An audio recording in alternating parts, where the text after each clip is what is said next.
I don't know if anyone will read this. I'm not even sure if I want anyone to. But it's 2:41 a.m. My wife is asleep down the hall. I can hear her soft breathing. The house is quiet except for the hum of the fridge and the occasional creak of the floorboards. And me? I'm sitting here in my home office, staring at a blank screen and knowing this might be the only way I'll ever tell this story. I created this throwaway account tonight. It felt cowardly at first, but then again, there's no version of the story that would ever allow me to post under my real name. Not now. Not after all these years. The truth is, I'm 55 years old and I've carried a secret on my back for 35 years. A secret that ruined lives. A secret that shaped the man I became, or maybe prevented me from becoming the man I should have been. And now I've been told I might not have much time left. A month ago, I was diagnosed with congestive heart failure. My doctor says I could live years with the right treatment, but I also might not. It's a strange thing, knowing your life has a new ticking clock attached to it. The nights feel longer. The regrets sharper. Tonight, I couldn't sleep. I laid in bed beside my wife, my beautiful wife, the one I've loved and betrayed in ways she'll never fully understand, and the guilt felt suffocating. I got up. I poured myself a whiskey. Then I opened Reddit. I've been lurking on confession threads for years. Reading the stories of strangers. Feeling a strange kinship with the way people pour out the parts of themselves they could never say aloud. So here I am. I suppose I'm one of them now. Why am I writing this? Because I can't carry it alone anymore. Because if I die tomorrow, at least somewhere buried in the depths of the internet will be the truth of what I did. I won't pretend this is noble. I'm not brave. If I were, I would have come clean decades ago. But fear is a powerful thing. And shame is even stronger. If you choose to read on, you'll probably judge me. And I can't blame you for that. I deserve every ounce of it. But know this, I loved them all. I loved them deeply. And in loving them, I failed them. This is my confession. My penance. I only pray that writing it down will give me the peace I've been too weak to earn. 35 years ago, life was much simpler. Or maybe I was just too young to understand its complexity. I was 20 years old. I worked part-time at a hardware store and took community college classes with the dream of transferring to a 4-year university. My family wasn't wealthy, my father was a mechanic and my mother worked nights as a nurse, so every dollar I saved mattered. College wasn't just about education. It was my chance to build a life bigger than the one I had known. That's when I met Elena. It was the first week of fall semester. She sat in the second row of our psychology class, her head buried in a worn-out copy of Man's Search for Meaning. I remember it vividly because when I walked past her desk and caught a glimpse of the cover, I blurted out, "That book will break your heart." She looked up with those soft brown eyes and said, "Good. Maybe it needs breaking." I was smitten. Elena was everything I wasn't: poised, graceful, and endlessly curious. Where I carried the weight of family expectations and financial worries, she seemed to glide through life with lightness. We started studying together. Then grabbing coffee. Before long, we were inseparable. I fell hard and fast. Everyone around us could see it. My coworkers teased me about how I couldn't stop talking about her. Her friends whispered that she'd finally met someone real. By that winter, we were spending nearly every evening together. We'd take long walks through town, sometimes with no destination in mind. We'd sneak into late-night diners, order cheap pancakes, and talk about the future. We weren't naive about the world. We both knew life would be hard, careers to build, debts to pay, families to navigate. But we believed that as long as we had each other, none of it would matter. By spring, I was certain she was the one. And from the way she'd rest her head on my shoulder and whisper, "I can't wait to grow old with you," I thought she felt the same. Elena had a younger sister, Rosa, 3 years her junior, full of fire and mischief. Rosa was the complete opposite of her sister, impulsive where Elena was thoughtful, flirtatious where Elena was reserved. At the time, I saw Rosa's antics as harmless. A kid sister craving attention. We laughed at her flirtatious comments, rolled our eyes when she batted her lashes. I thought nothing of it. I should have. Looking back, maybe that was the first sign of my blindness. The first crack in what I thought was an unshakable life. But in that golden year, before everything went wrong, there was only hope. A young man in love. A future wide open. And a secret still waiting to be born. I've replayed that night in my head thousands of times. Every detail. Every choice. Every single moment that led me to the worst mistake of my life. It was late May. Elena and I had our first real fight. I don't even remember what started it. Something small, no doubt. Some stress about finals, about my long work hours, about her feeling I wasn't fully present anymore. What I do remember is the way it ended. Her voice shaking, tears welling in her eyes as she said, "Maybe we should take some time apart." Then she left. Just like that. I stood there in the living room of her parents' house. Numb, confused, furious with myself for letting it happen. An hour later, Rosa texted me. "Come to the party at Jake's. You look like you need it." I should have said no. I should have gone home, sobered up, and fought for Elena the next morning. But I didn't. I was young, stupid, angry, and beneath all that, terrified. The idea of losing Elena sent me spiraling. I needed to numb the feeling somehow. So I went. Jake's place was packed. Music blaring, cheap beer flowing, the smell of pot in the air. I hadn't seen Rosa yet, but when I walked in, it was like she'd been waiting for me. She wove through the crowd, grinning. "There you are," she said, slipping a drink into my hand. "Let's forget the world for a while." I drank. Too much, too fast. I don't remember many faces from that night. Just the dull buzz in my head and the ache in my chest. At some point, I found myself sitting on the back porch, staring out at the stars, wondering how everything had fallen apart so quickly. That's when Rosa sat beside me. She didn't say much, just leaned her head on my shoulder and sighed. I remember her whispering, "She always takes everything so seriously. You need someone who knows how to let go." I should have pulled away. I should have told her to stop. But I didn't. The weight of the night, the alcohol, my shattered sense of self. It all blurred into one reckless, disastrous choice. One kiss, then another. Then a stumble upstairs to a bedroom that should have remained locked to me forever. It wasn't passion. It wasn't love. It was desperation wrapped in guilt. Every second screaming at me to stop. And yet I didn't. When it was over, reality came crashing down like a tidal wave. I sat on the edge of the bed, trembling. Rosa looked at me with those same mischievous eyes, but they seemed softer, sadder. "Don't tell her," she whispered. "Please. It will ruin everything." I nodded. What else could I do? My shame was choking me. I left the house before dawn, walking the empty streets like a man condemned. And I thought foolishly that I could bury it, that it would never come back to haunt me. How wrong I was. 2 months passed. 2 months of hell. Elena and I patched things up a week after the fight. She showed up at my door with tears in her eyes and said she didn't want space. She wanted me. And I had said the same, holding her like I never wanted to let go. But inside, something had changed. I couldn't look her in the eyes the same way anymore. Every moment together felt tainted. Every kiss, every whispered promise carried the weight of what I had done. I told myself it would fade. I told myself if I loved her enough, if I worked hard enough, it would be enough to drown out that night. Then Rosa called. It was late. Elena had just fallen asleep in my arms. I slipped out of bed to check my phone, saw Rosa's name on the screen. My heart seized. "We need to talk," she said, her voice shaking. I met her at a quiet diner across town the next morning. She looked pale, her usual confidence gone. We sat in the back booth, hidden from the world. She didn't waste time. "I'm pregnant." Couldn't breathe. For a moment, the words didn't register. "What?" I croaked. "It's yours." I remember staring at her across that sticky diner table, my pulse pounding in my ears. I asked the questions you'd expect. Was she sure? Could it be someone else? But deep down, I knew.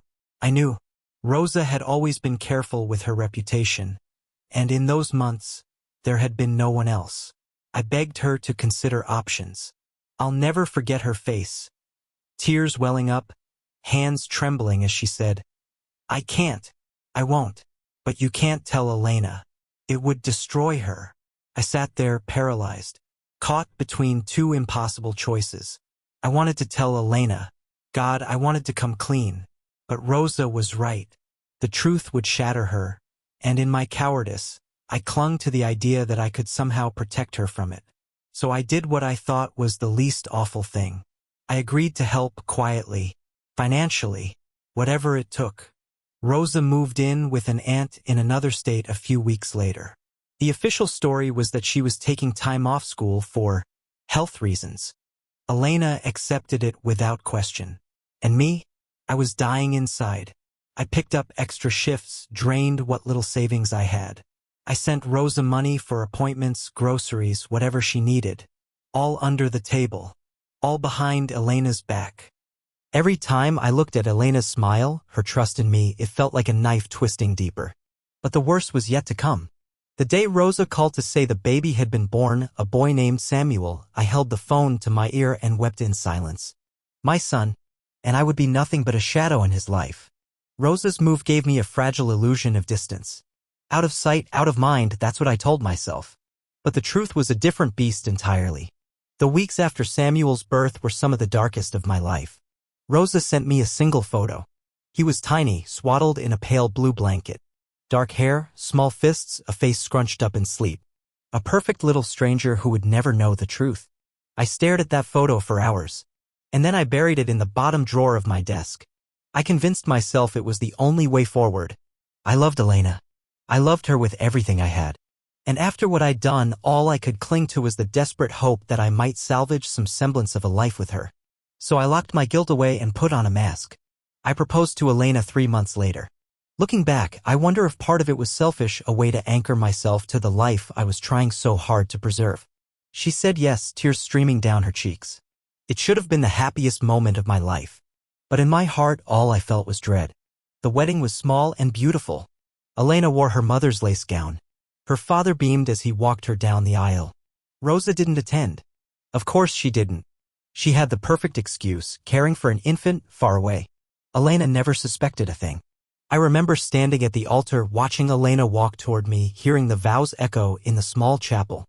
For better or worse, for richer or poorer, in sickness and in health, forsaking all others. Each word felt like a blade. I said them anyway. We built a life together. A house. Careers. 2 children, a daughter and a son. They became my world, the reason I kept getting out of bed even when the weight of my secret felt unbearable. But beneath it all, the guilt festered. Every time we visited Elena's parents, I dreaded the off chance that Rosa might call, might slip something in conversation, might look at me in a way that would betray us. She never did. For that, I'll always be both grateful and ashamed. I sent money regularly, quietly. Rosa never asked for more than what Samuel needed. We kept our correspondence cold, factual. Occasionally, she'd send a photo, Samuel's first steps, his first day of school. I looked at those photos in private, my heart breaking a little more each time. He grew up thinking his father had abandoned him. And I let him believe it. I convinced myself that sparing Elena the truth was some noble act. But deep down, I knew the real reason. I was afraid. Afraid of losing everything I loved. Afraid of facing the wreckage I'd created. So I kept living the lie. Day after day. Year after year. And the weight of it only grew heavier. Life has a cruel way of letting you think you've outrun your sins right up until it reminds you that you haven't. In those early years of marriage, the lie became part of my daily existence. A constant, suffocating companion. Elena and I were happy on the surface. We bought a modest home. I worked my way up in a small accounting firm. She taught at the local elementary school. We hosted dinner parties, took family trips, joined the PTA. To anyone looking in, we were the picture of a content young family. Inside, I was rotting. Every birthday, every holiday, every milestone with my children reminded me of the one I would never share with him, with Samuel. Rosa kept her distance. Our communications remained sparse and cold.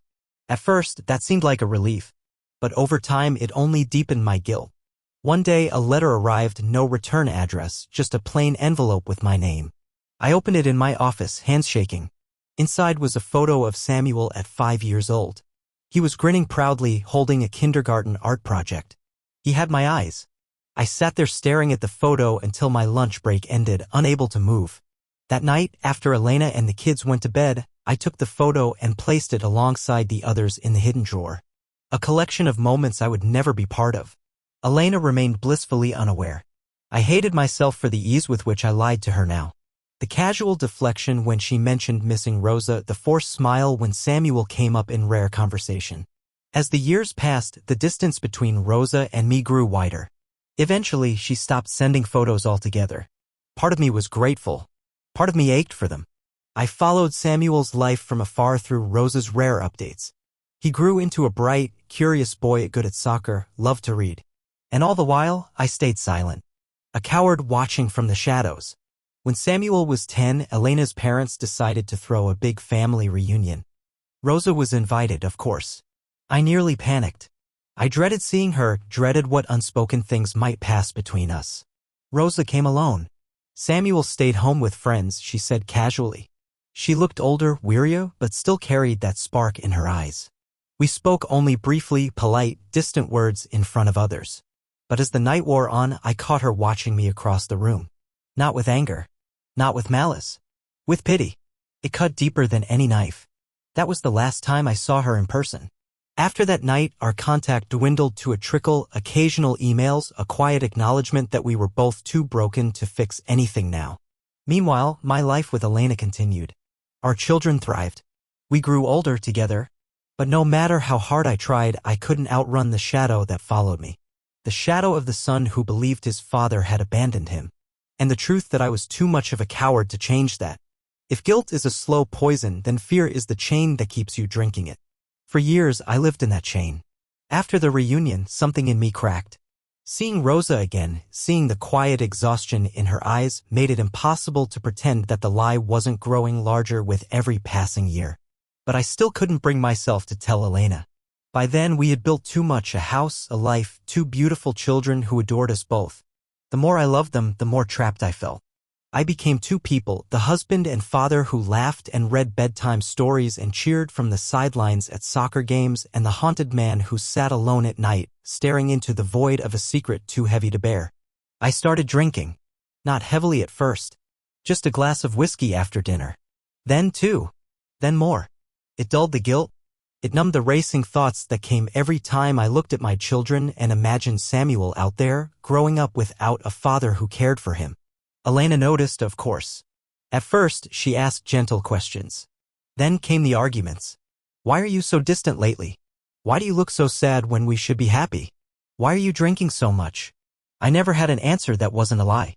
I used work stress as my shield, blamed long hours and looming deadlines. She wanted to believe me, God bless her, she tried. But over time, the cracks in our marriage deepened. We stopped sharing the small things. I stopped reaching for her in bed. She stopped asking why. Our love didn't disappear. It simply faded under the weight of the unspoken. The kids kept me afloat. Their joy, their innocence, it was a balm I didn't deserve. I poured myself into being the best father I could be for them, even as my heart ached for the one I had left behind. Every birthday Samuel passed became a quiet day of mourning for me. Rosa rarely sent photos anymore. The last update I received was when he turned 16, a short email, he's doing well. Good grades. Thinking about college. I stared at that sentence for hours. My son. A young man now. A life I had watched through a keyhole. I thought about writing to him. Many times. I drafted letters in the dead of night, letters where I tried to explain, to beg for forgiveness, to tell him that he was never unwanted.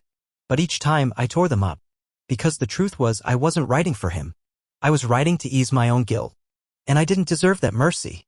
So the years kept passing. Elena and I settled into a quiet, fragile peace. The kids grew, went off to college. I kept pretending. And inside I kept drowning. The call came on a cold February morning.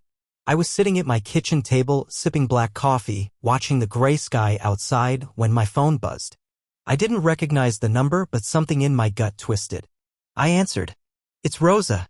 Her voice was weak, frail, nothing like the sharp, confident tone I remembered. I need to talk to you. The words came out in a whisper like they were costing her everything. I drove 4 hours that afternoon to the hospice center in a small town 2 states away. The road blurred past me in a fog of dread and self-loathing. When I walked into her room, I barely recognized her. The vibrant young woman who had once pulled me into disaster was now gaunt, pale, her dark hair thinned, her skin almost translucent. Her eyes, though, those eyes were still alive, still sharp, still aware. Stage 4, she said simply after I sat down beside her. Liver cancer. They give me weeks, maybe. I couldn't speak. My throat felt like it was closing. Don't look at me like that, she said, a tired smile flickering across her lips. We both knew this life wasn't going to be easy. Then she got serious. Samuel doesn't know. I closed my eyes. The old shame surged through me. I can't tell him, I said hoarsely. Not now. It would destroy him. And Elena. Stop, she cut in. I'm not asking you to tell him today. I can't leave this world without knowing you will tell him. One day. When the time is right. Her voice cracked on the last word. For the first time since I'd arrived, tears welled in her eyes. He deserves to know he wasn't abandoned. That he was loved even if it was a mess. I nodded, swallowing the lump in my throat. I promise, I whispered. When the time is right, I'll tell him. Rosa closed her eyes and let out a long, shuddering breath. Good. That's all I needed to hear. I sat with her for hours that day. We didn't say much more. Words felt hollow in the face of what we had both done, what life had taken from us. When I finally rose to leave, she grabbed my hand with surprising strength. Don't waste what time you have left lying to everyone like we did. I squeezed her hand back, unable to speak. 2 weeks later, she was gone. I didn't attend the funeral. I couldn't. The risk of questions of Elena finding out it was too great. Instead, I sat alone in my office, staring at the one remaining photo of Samuel I had left. I had made a promise. One I didn't know if I was brave enough to keep. But now, with the clock ticking on my own life, I know that day is coming. Sooner than I ever wanted. Time has a cruel sense of humor. 3 months ago, I sat in a sterile white room while a cardiologist told me words no one is ever ready to hear: congestive heart failure. Advanced. The years of stress, the drinking, the nights spent awake wrestling my demons, it had all caught up with me. You could have a few good years with treatment, the doctor said. Or things could change fast. There's no way to know. I left that appointment numb. Not afraid of death, exactly. I've been living with a kind of slow death for decades now. What I feared, what I still fear, is leaving behind a legacy built on lies. That night, after Elena fell asleep, I sat in my office staring at the hidden drawer. I hadn't opened it in years. My hands trembled as I pulled it out. There they were. The photos. Samuel's life in fragments, first steps, a lopsided grin with missing baby teeth, a young man in a soccer jersey, then the last one, 16, tall, with my eyes staring back at me. I wept. For what I'd done. For the years lost. For a son who would never know how fiercely, how helplessly I had loved him from afar. That's when I started writing. At first, it was letters. Stilted, clumsy attempts to explain the unexplainable. I poured everything into them, the truth, the regret, the love I'd never shown him. I filled page after page in the quiet hours of the night. But each time I finished, I'd read them and feel the same crushing shame. They weren't for Samuel. They were for me. An attempt to ease my own guilt, not to give him what he deserved. So I tore them up. Again and again. How do you tell someone that their life, their very identity, was shaped by a lie? That the man they believed abandoned them had watched from the shadows, too much of a coward to step forward? I still don't know. Elena knows nothing. Our children, now grown, know nothing. To them, I'm a good man, a devoted father. I have built a life around that mask, but it is slipping now. Each beat of my failing heart reminds me that time is running out. I can't take this secret to the grave. Rosa made me promise, and I owe her and Samuel that much. But how? When? Do I wait until I'm gone, leaving a letter for him to find? Or do I face the wreckage head-on and speak the truth while I still can? Tonight I find myself here. On this anonymous corner of the internet. Maybe it's a selfish act, but I need someone, anyone, to know the truth. To bear witness. I am tired. So tired of carrying this alone. Tomorrow, maybe I will try again. Maybe I'll write one more letter, this time for him, not for me. And maybe, just maybe, I will find the courage to send it. If you've read this far, thank you. I don't know who you are. I'll never know. But tonight, it feels like you are the only person I can truly tell this to. I am a 55-year-old man sitting in a quiet house filled with love I don't deserve. A wife asleep down the hall. Photos of my children on the mantle.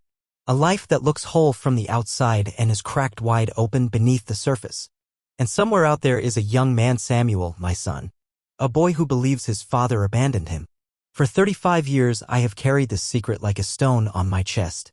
I convinced myself that I was sparing everyone pain, that revealing the truth would only destroy lives. But the truth is far simpler. I was afraid. Afraid of losing Elena, whose love has been the greatest gift and the greatest curse of my life since that terrible mistake. Afraid of shattering the image my children have of me. Afraid of facing the rage and heartbreak Samuel has every right to feel. I have tried again and again to summon the courage to tell him, to tell Elena, to lay it all bare and let the pieces fall where they may. But each time I have faltered, and now my time may be running out. I don't know if I will find the strength to send him the letter I have written. The words are there, raw and desperate, but will they heal or will they wound beyond repair? And Elena, how do I tell the woman who has stood beside me through decades of storms that I am not the man she believes me to be? That the life we built was founded on betrayal? I don't have answers. I only know that I can't die without at least telling this story. Somewhere, even if only to strangers in the dark. Rosa once told me, "Don't waste what time you have left lying to everyone." Those words haunt me now. If Samuel ever reads this, though I know that is unlikely, please know this: you were never abandoned. You were never unwanted.